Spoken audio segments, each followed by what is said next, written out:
अथ श्री संकटनाशन गणेश स्तोत्रम्। प्रणम्य शिरसा देवं गौरीपुत्रं विनायकं भक्तावासं स्मरे नित्यम् आयुष्कामार्थसिद्धये।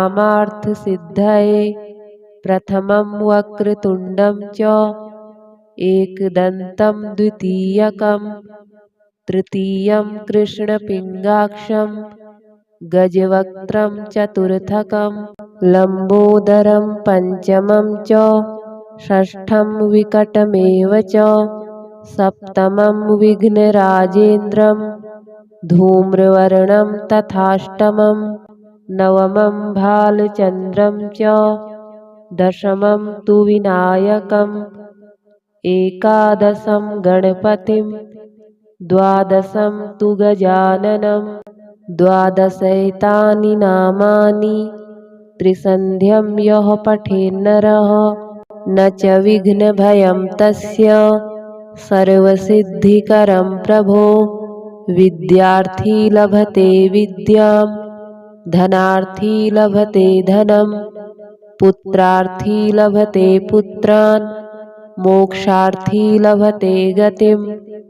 जपेत् गणपतिस्तोत्रम् षड्भिर्मासः फलं लभेत् संवत्सरेण सिद्धिं च लभते नात्र संशयः। अष्टभ्यो ब्राह्मणेभ्यश्च लिखित्वा यः समर्पयेत् तस्य विद्या भवेत् सर्वा गणेशस्य प्रसादतः। प्रणम्य शिरसा देवं गौरीपुत्रं विनायकं भक्तावासं स्मरे नित्यम् आयुष्कामार्थसिद्धये। प्रथमं वक्रतुण्डं च एकदन्तं द्वितीयकं तृतीयं कृष्णपिङ्गाक्षं गजवक्त्रं चतुर्थकं लम्बोदरं पञ्चमं च षष्ठं विकटमेव च सप्तमं विघ्नराजेन्द्रं धूम्रवर्णं तथाष्टमं नवमं भालचन्द्रं च दशमं तु विनायकम् एकादशं गणपतिं द्वादशं तु गजाननं द्वादशैतानि नामानि त्रिसन्ध्यं यः पठेन्नरः न च विघ्नभयं तस्य सर्वसिद्धिकरं प्रभो। विद्यार्थी लभते विद्यां धनार्थी लभते धनं पुत्रार्थी लभते पुत्रान् मोक्षार्थी लभते गतिम्। जपेत् गणपतिस्तोत्रम् षड्भिर्मासः फलं लभेत् संवत्सरेण सिद्धिं च लभते नात्र संशयः। अष्टभ्यो ब्राह्मणेभ्यश्च लिखित्वा यः समर्पयेत् तस्य विद्या भवेत् सर्वा गणेशस्य प्रसादतः। प्रणम्य शिरसा देवं गौरीपुत्रं विनायकं भक्तावासं स्मरे नित्यम् आयुष्कामार्थसिद्धये।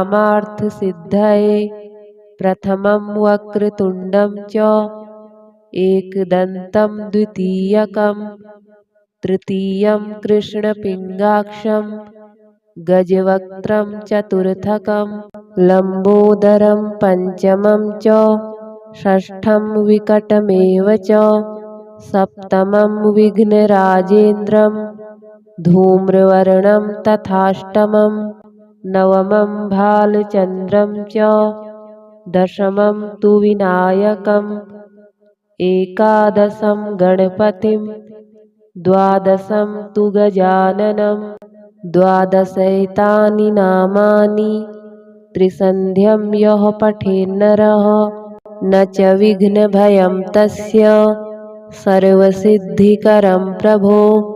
विद्यार्थी लभते विद्यां धनार्थी लभते धनं पुत्रार्थी लभते पुत्रान् मोक्षार्थी लभते गतिं। जपेत् गणपतिस्तोत्रम् षड्भिर्मासः फलं लभेत्। संवत्सरेण सिद्धिं च लभते नात्र संशयः। अष्टभ्यो ब्राह्मणेभ्यश्च लिखित्वा यः समर्पयेत् तस्य विद्या भवेत् सर्वा गणेशस्य प्रसादतः। प्रणम्य शिरसा देवं गौरीपुत्रं विनायकं भक्तावासं स्मरे नित्यम् आयुष्कामार्थसिद्धये। प्रथमं वक्रतुण्डं च एकदन्तं द्वितीयकं तृतीयं कृष्णपिङ्गाक्षं गजवक्त्रं चतुर्थकं लम्बोदरं पञ्चमं च षष्ठं विकटमेव च सप्तमं विघ्नराजेन्द्रं धूम्रवर्णं तथाष्टमं नवमं भालचन्द्रं च दशमं तु विनायकम् एकादशं गणपतिं द्वादशं तु गजाननं द्वादशैतानि नामानि त्रिसन्ध्यं यः पठेन्नरः न च विघ्नभयं तस्य सर्वसिद्धिकरं प्रभो। विद्यार्थी लभते विद्यां धनार्थी लभते धनं पुत्रार्थी लभते पुत्रान् मोक्षार्थी लभते गतिं। जपेत् गणपतिस्तोत्रम् षड्भिर्मासः फलं लभेत्। संवत्सरेण सिद्धिं च लभते नात्र संशयः।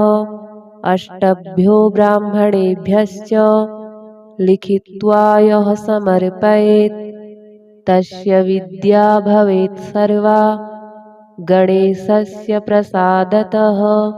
प्रणम्य शिरसा देवं गौरीपुत्रं विनायकं भक्तावासं स्मरे नित्यम् आयुष्कामार्थसिद्धये। प्रथमं वक्रतुण्डं च एकदन्तं द्वितीयकं तृतीयं कृष्णपिङ्गाक्षं गजवक्त्रं चतुर्थकं लम्बोदरं पञ्चमं च षष्ठं विकटमेव च सप्तमं विघ्नराजेन्द्रं धूम्रवर्णं तथाष्टमं नवमं भालचन्द्रं च दशमं तु विनायकम् एकादशं गणपतिं द्वादशं तु गजाननं द्वादशैतानि नामानि त्रिसन्ध्यं यः पठेन्नरः न च विघ्नभयं तस्य सर्वसिद्धिकरं प्रभो। विद्यार्थी लभते विद्यां धनार्थी लभते धनं पुत्रार्थी लभते पुत्रान् मोक्षार्थी लभते गतिं। जपेत् गणपतिस्तोत्रम् षड्भिर्मासः फलं लभेत्। संवत्सरेण सिद्धिं च लभते नात्र संशयः। अष्टभ्यो ब्राह्मणेभ्यश्च लिखित्वा यः समर्पयेत् तस्य विद्या भवेत् सर्वा गणेशस्य प्रसादतः। प्रणम्य शिरसा देवं गौरीपुत्रं विनायकं भक्तावासं स्मरे नित्यम् आयुष्कामार्थसिद्धये।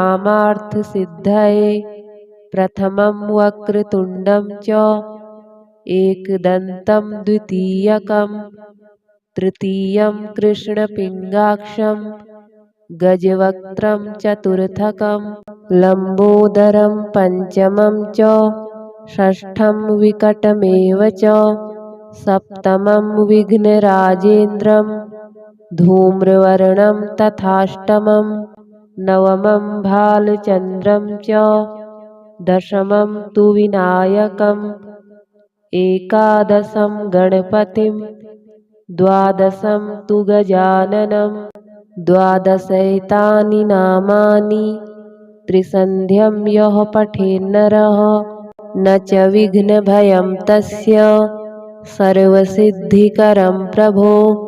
विद्यार्थी लभते विद्यां धनार्थी लभते धनं पुत्रार्थी लभते पुत्रान् मोक्षार्थी लभते गतिं। जपेत् गणपतिस्तोत्रम् षड्भिर्मासः फलं लभेत् संवत्सरेण सिद्धिं च लभते नात्र संशयः। अष्टभ्यो ब्राह्मणेभ्यश्च लिखित्वा यः समर्पयेत् तस्य विद्या भवेत् सर्वा गणेशस्य प्रसादतः। प्रणम्य शिरसा देवं गौरीपुत्रं विनायकं भक्तावासं स्मरे नित्यम् आयुष्कामार्थसिद्धये। प्रथमं वक्रतुण्डं च एकदन्तं द्वितीयकं तृतीयं कृष्णपिङ्गाक्षं गजवक्त्रं चतुर्थकं लम्बोदरं पञ्चमं च षष्ठं विकटमेव च सप्तमं विघ्नराजेन्द्रं धूम्रवर्णं तथाष्टमं नवमं भालचन्द्रं च दशमं तु विनायकम् एकादशं गणपतिं द्वादशं तु गजाननं द्वादशैतानि नामानि त्रिसन्ध्यं यः पठेन्नरः न च विघ्नभयं तस्य सर्वसिद्धिकरं प्रभो। विद्यार्थी लभते विद्यां धनार्थी लभते धनं पुत्रार्थी लभते पुत्रान् मोक्षार्थी लभते गतिं। जपेत् गणपतिस्तोत्रम् षड्भिर्मासः फलं लभेत् संवत्सरेण सिद्धिं च लभते नात्र संशयः। अष्टभ्यो ब्राह्मणेभ्यश्च लिखित्वा यः समर्पयेत् तस्य विद्या भवेत् सर्वा गणेशस्य प्रसादतः। प्रणम्य शिरसा देवं गौरीपुत्रं विनायकं भक्तावासं स्मरे नित्यम् आयुष्कामार्थसिद्धये। प्रथमं वक्रतुण्डं च एकदन्तं द्वितीयकं तृतीयं कृष्णपिङ्गाक्षं गजवक्त्रं चतुर्थकं लम्बोदरं पञ्चमं च षष्ठं विकटमेव च सप्तमं विघ्नराजेन्द्रं धूम्रवर्णं तथाष्टमं नवमं भालचन्द्रं च दशमं तु विनायकम् एकादशं गणपतिं द्वादशं तु गजाननं द्वादशैतानि नामानि त्रिसन्ध्यं यः पठेन्नरः न च विघ्नभयं तस्य सर्वसिद्धिकरं प्रभो। विद्यार्थी लभते विद्यां धनार्थी लभते धनं पुत्रार्थी लभते पुत्रान् मोक्षार्थी लभते गतिं। जपेत् गणपतिस्तोत्रम् षड्भिर्मासः फलं लभेत् संवत्सरेण सिद्धिं च लभते नात्र संशयः।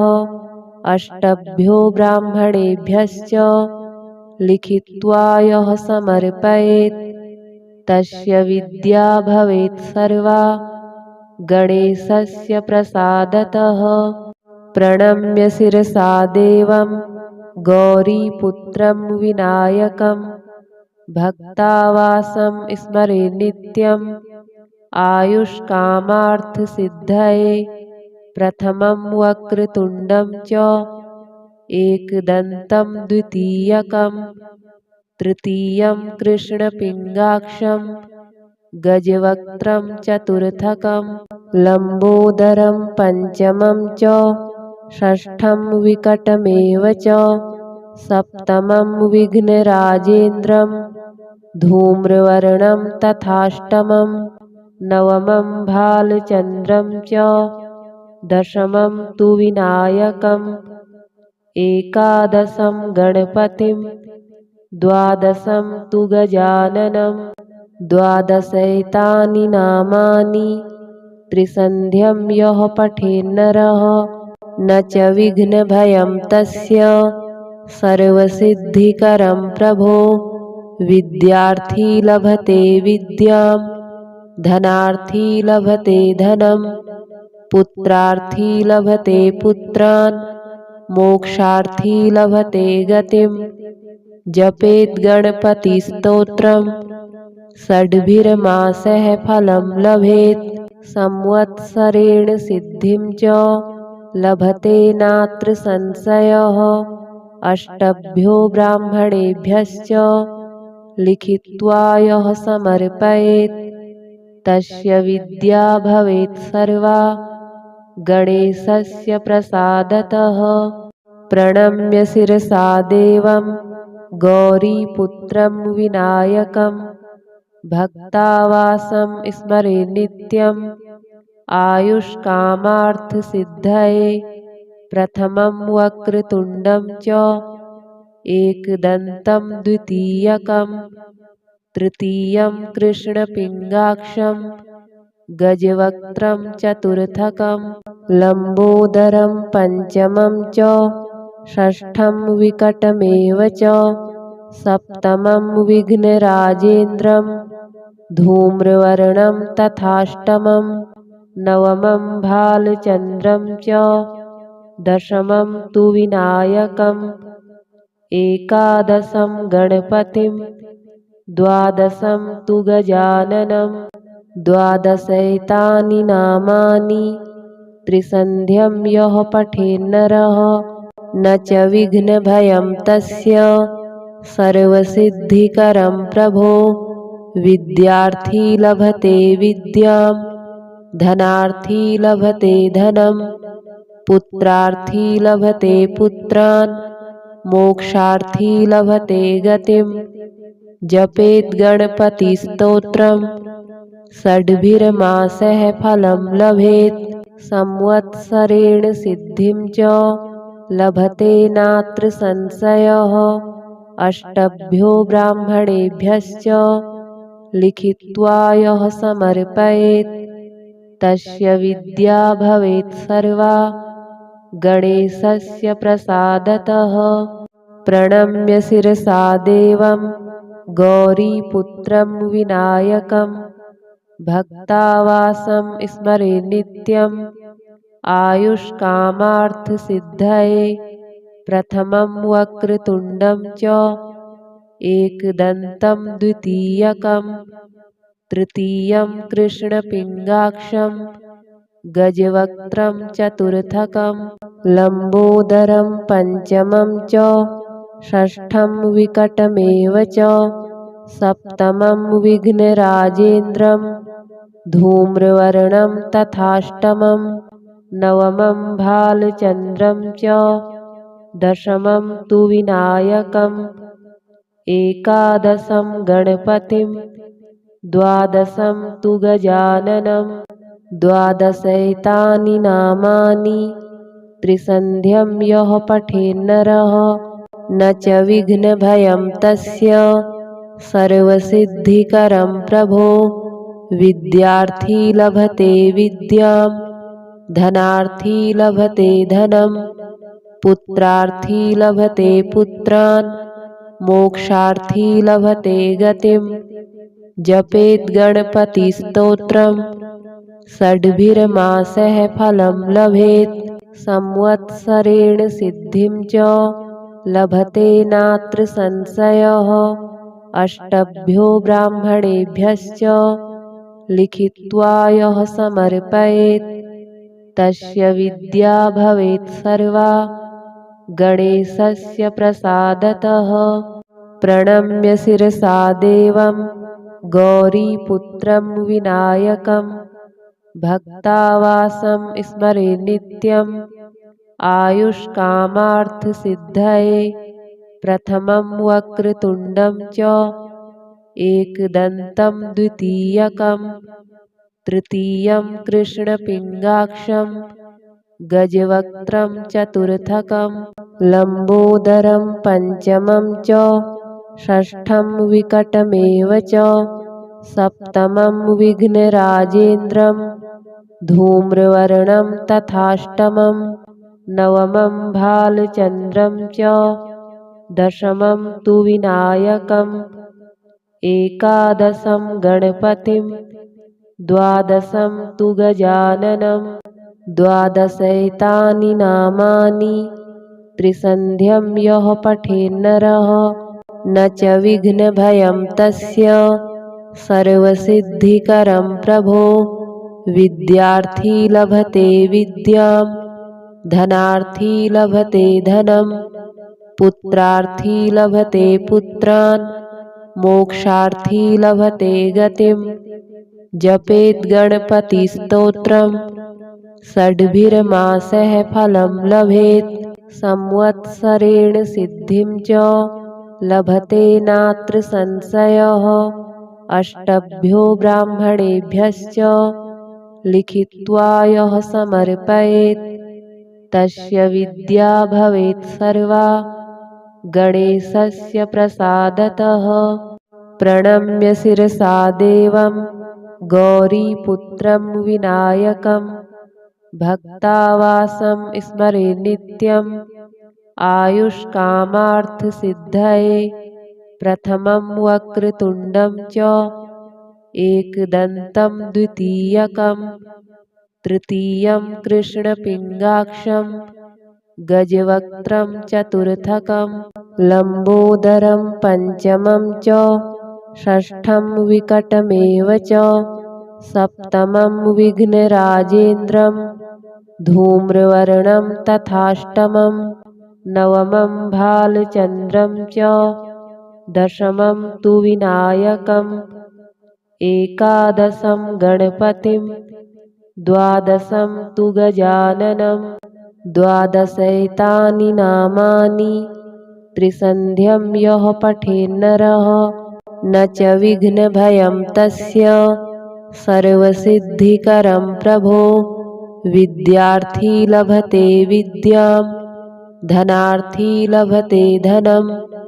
पुत्रार्थी लभते पुत्रान् मोक्षार्थी लभते गतिं जपेत् गणपतिस्तोत्रं षड्भिर्मासः फलं लभेत् संवत्सरेण सिद्धिं च लभते नात्र संशयः अष्टभ्यो ब्राह्मणेभ्यश्च लिखित्वा यः समर्पयेत् तस्य विद्या भवेत् सर्वा गणेशस्य प्रसादतः प्रणम्य शिरसा देवं गौरीपुत्रं विनायकं भक्तावासं स्मरे नित्यम् आयुष्कामार्थसिद्धये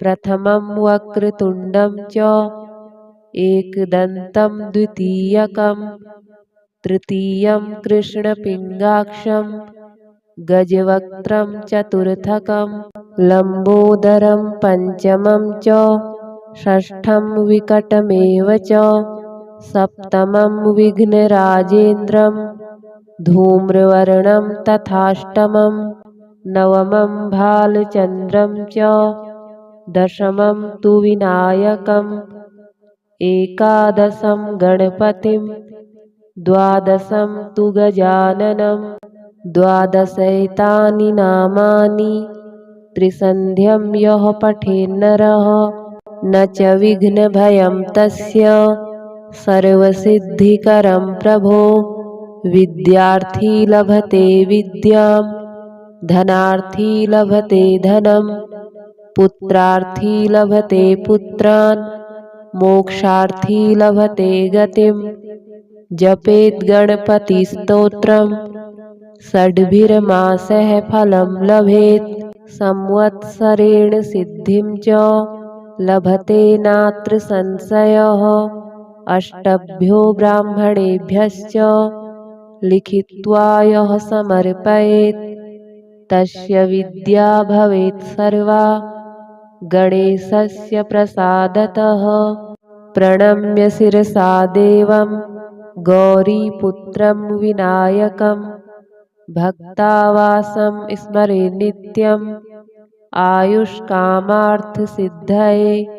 प्रथमं वक्रतुण्डं च एकदन्तं द्वितीयकं तृतीयं कृष्णपिङ्गाक्षं गजवक्त्रं चतुर्थकं लम्बोदरं पञ्चमं च षष्ठं विकटमेव च सप्तमं विघ्नराजेन्द्रं धूम्रवर्णं तथाष्टमं नवमं भालचन्द्रं च दशमं तु विनायकम् एकादशं गणपतिं द्वादशं तु गजाननं द्वादशैतानि नामानि त्रिसन्ध्यं यः पठेन्नरः न च विघ्नभयं तस्य सर्वसिद्धिकरं प्रभो विद्यार्थी लभते विद्यां धनार्थी लभते धनं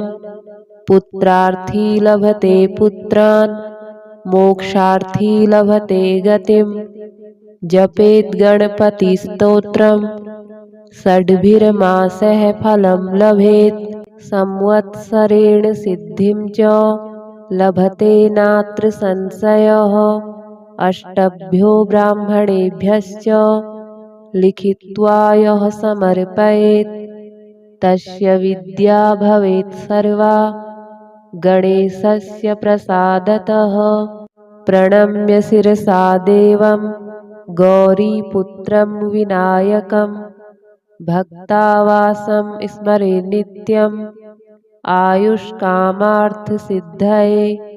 प्रथमं वक्रतुण्डं च एकदन्तं द्वितीयकं तृतीयं कृष्णपिङ्गाक्षं गजवक्त्रं चतुर्थकं लम्बोदरं पञ्चमं च षष्ठं विकटमेव च सप्तमं विघ्नराजेन्द्रं धूम्रवर्णं तथाष्टमं नवमं भालचन्द्रं च दशमं तु विनायकम् एकादशं गणपतिं द्वादशं तु गजाननं द्वादशैतानि नामानि त्रिसन्ध्यं यः पठेन्नरः न च विघ्नभयं तस्य सर्वसिद्धिकरं प्रभो विद्यार्थी लभते विद्यां धनार्थी लभते धनं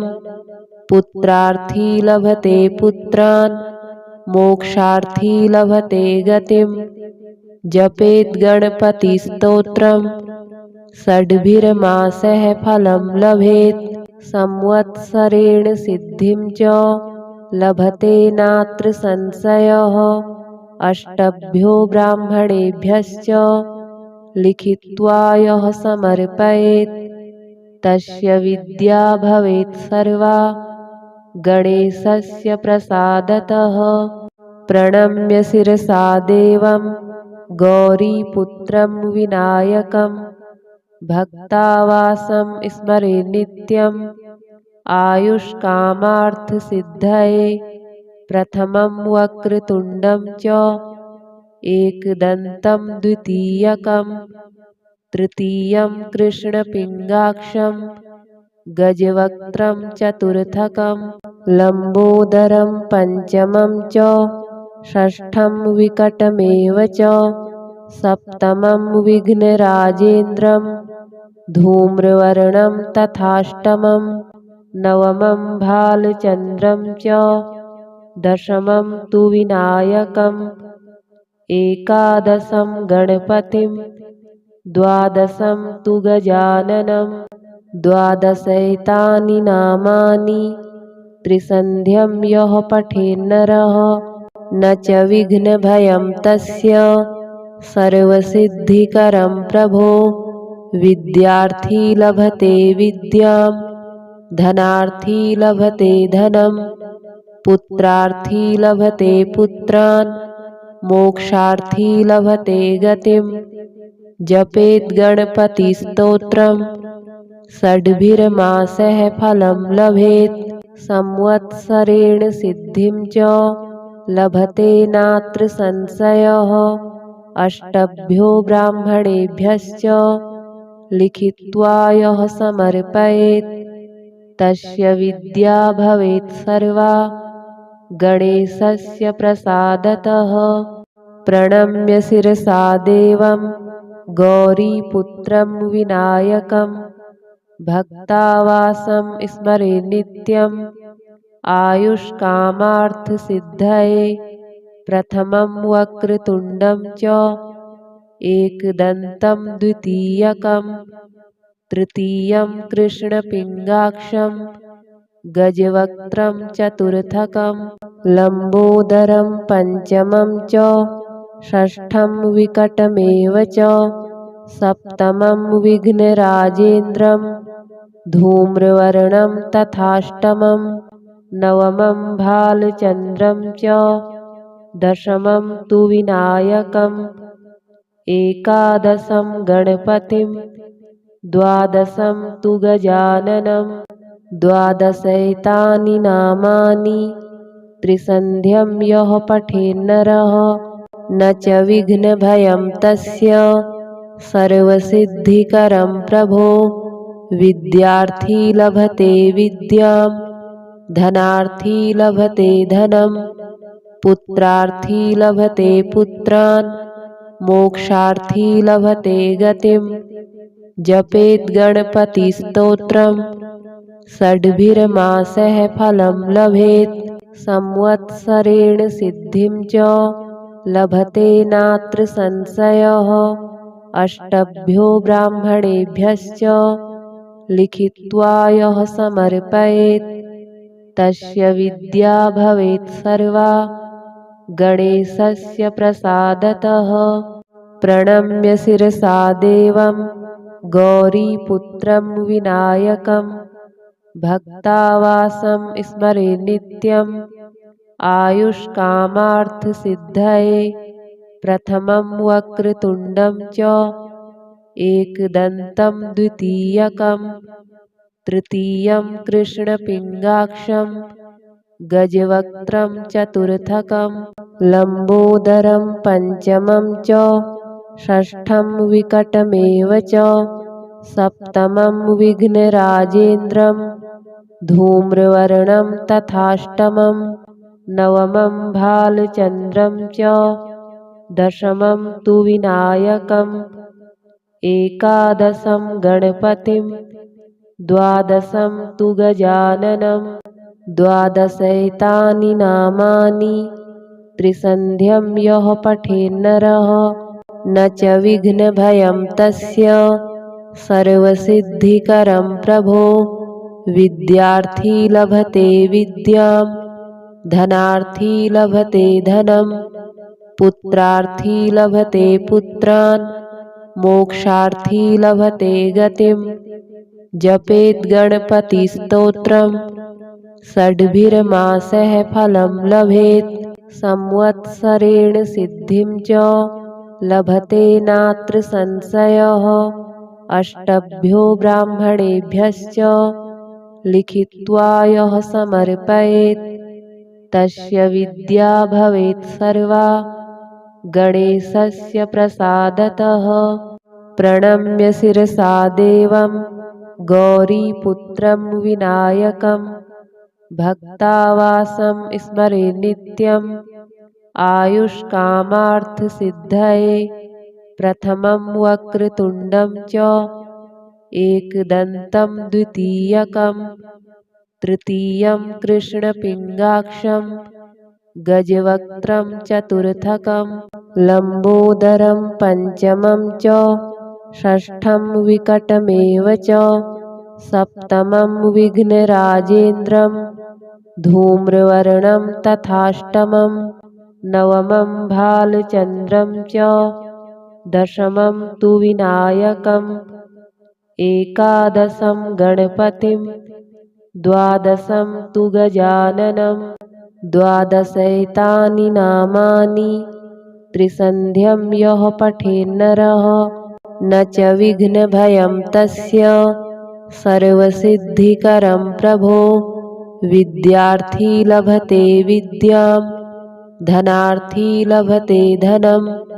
पुत्रार्थी लभते पुत्रान् मोक्षार्थी लभते गतिम् जपेत् गणपतिस्तोत्रम् षड्भिर्मासः फलं लभेत् संवत्सरेण सिद्धिं च लभते नात्र संशयः अष्टभ्यो ब्राह्मणेभ्यश्च लिखित्वा यः समर्पयेत् तस्य विद्या भवेत् सर्वा गणेशस्य प्रसादतः प्रणम्य शिरसा देवं गौरीपुत्रं विनायकं भक्तावासं स्मरे नित्यम् आयुष्कामार्थसिद्धये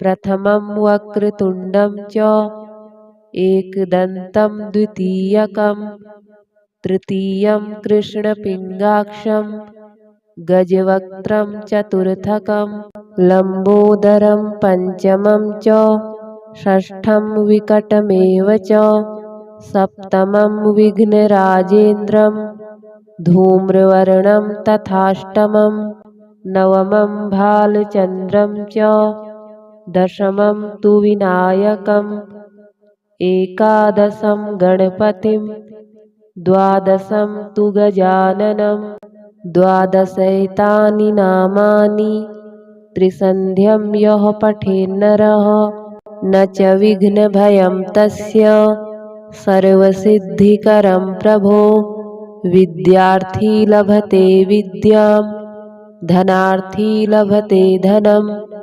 पुत्रार्थी लभते पुत्रान् मोक्षार्थी लभते गतिम् जपेत् गणपतिस्तोत्रम् षड्भिर्मासः फलं लभेत् संवत्सरेण सिद्धिं च लभते नात्र संशयः अष्टभ्यो ब्राह्मणेभ्यश्च लिखित्वा यः समर्पयेत् तस्य विद्या भवेत् सर्वा गणेशस्य प्रसादतः।